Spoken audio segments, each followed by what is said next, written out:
Bit ఆ మాట విన్న తర్వాత తనలో తాను ఆలోచించుకుని కోకిలతో స్నేహం చేసుకుంటుంది. అప్పుడు చెట్టు చెప్పిన బోధన వల్ల, ఆ లెసన్ వల్ల బిట్టు ఏం చేసింది, పిచ్చికి ఏం చేసింది, ఎవరితో, కోకిలతో స్నేహం చేయడం మొదలుపెట్టింది.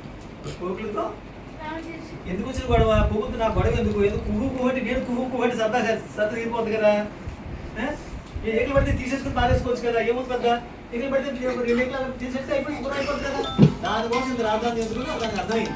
చెప్పగా అందరూ కలిసి పిలుచుకున్నాం చెప్పినందు వల్ల మనకు అర్థమయ్యి కోకిలతో స్నేహం చేసుకుంటాం. అప్పుడు స్నేహం చేసింది.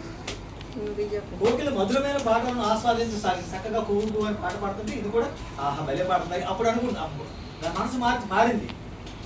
భలే పాడుతుంది కోకిల అనుకుంటుంది. అప్పుడు మిగిలిన పక్షులు జంతువులతో కూడా స్నేహంగా ఉండడం ద్వారా సంతోషంగా జీవిస్తుంది. మిగిలిన పక్షులు వచ్చినా జంతువులు వచ్చినా చెరువులో ఆ చెరువులో నీళ్ళు తాగేసినా నేను ఆడవలేదు. అప్పుడు అంతకుముందు బాధపడిందేమో, కానీ ఇప్పుడు మాత్రం అవి జంతువులు వస్తున్నాయి సరదాగా నీళ్ళు తాగెళ్తున్నాయి, పక్షులు వస్తున్నాయి సరదాగా పక్షులు నీళ్ళు తాగెళ్తున్నాయి అని సంతోషం ఉండడం మొదలుపెట్టింది. సంతోషం అనేది దానికి అలవాటు అయ్యింది. ఒకరు బోధన చేయడం వల్ల సంతోషం ఉండొచ్చు, అనేసి బాధపడటం, ఏడవడం, మా అమ్మ ఇవ్వలేదు, మా నాన్న ఇవ్వలేదు, నా పెన్సిల్ ఇవ్వలేదు, పెన్ ఇవ్వలేదు, రోజు బాధ. ఈ స్కూల్కి వెళ్ళమంటే ఏడు మొహం పెడతాం కొంతమంది. ఏదో ఆ రోజు లేదు, ఇవ్వలేకపోయారు, రేపొద్దున ఇస్తారు. తృప్తి పడడం కావాలి, సంతోషం ఉండడం అనేది కావాలి కదా ఫస్ట్. ఎప్పుడు బాధపడటం ఉండడమే కాదు. అలాగా సంతోషంగా జీవించడం మొదలుపెడుతుంది. చిన్నోడ సమాజంలో మనం సంతోషంగా ఉండాలంటే మళ్ళీ మదర్ కంక్లూజన్ ఇస్తుంది. కథ రాసేసి చివరిలో కొడుక్కి కంక్లూజన్ రాస్తాం చూడండి.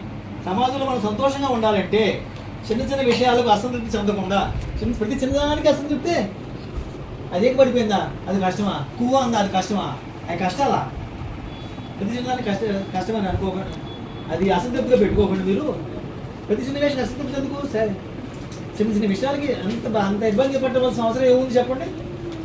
ఇబ్బంది పడకుండా ఉండాలి. ఇతరులలో ఉన్న లోపాలకు, ఇతరులలో చిన్న చిన్న తప్పులు ఉంటే ఇతరులు అంటాం చూడు. ఇప్పుడు దాకా ఇతర పక్షులు, ఇతర పక్కన ఉన్న వాళ్ళు జంతువుల గురించి చెప్పారు కదా. ఇప్పుడు ఏం చెబుతుంది, వాళ్ళ అబ్బాయికి చెబుతుంది చిన్న చిన్న లోపాలు, చిన్న చిన్న తప్పులు, పక్క వాళ్ళు చిన్న తప్పులు ఉంటాయి. వాడేదో అంటాడు, ఈ బాబు ఏదో ఆ పాపని అంటాడు, అందులోనే కొట్టేసుకోవాలా, కాదు కదా.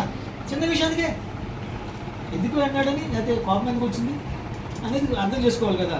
ఆ లోపాలకు అలవాట్లు, వాళ్ళ అలవాటు ఏంటో మనం తెలుసుకోవాలి. అలవాటుగా అలా ఏదో చేస్తున్నాడులే, ఒరిలే, అలా అడిచాడు కాసి మాట గట్టిగా అన్నాడులే అనుకోవాలి. అలవాట్లు అసహనానికి గురి కాకుండా, ఈ అలవాట్లకి అసహనం రాకూడదు, గురి కాకుండా వారిలో ఉన్న మంచిని మాత్రం, ఆ పిల్లవాళ్ళు మంచి ఏంటి, చక్కగా పాడతాడు, చక్కగా కూర్చుని నవ్వుతాడు, ఆడతాడు నాతో అనుకోవాలి. వారిలో ఉన్న మంచిని మాత్రం సేకరించి సహజీవనం చేయడం ద్వారా కలిసిమెలిసి ఉండాలి.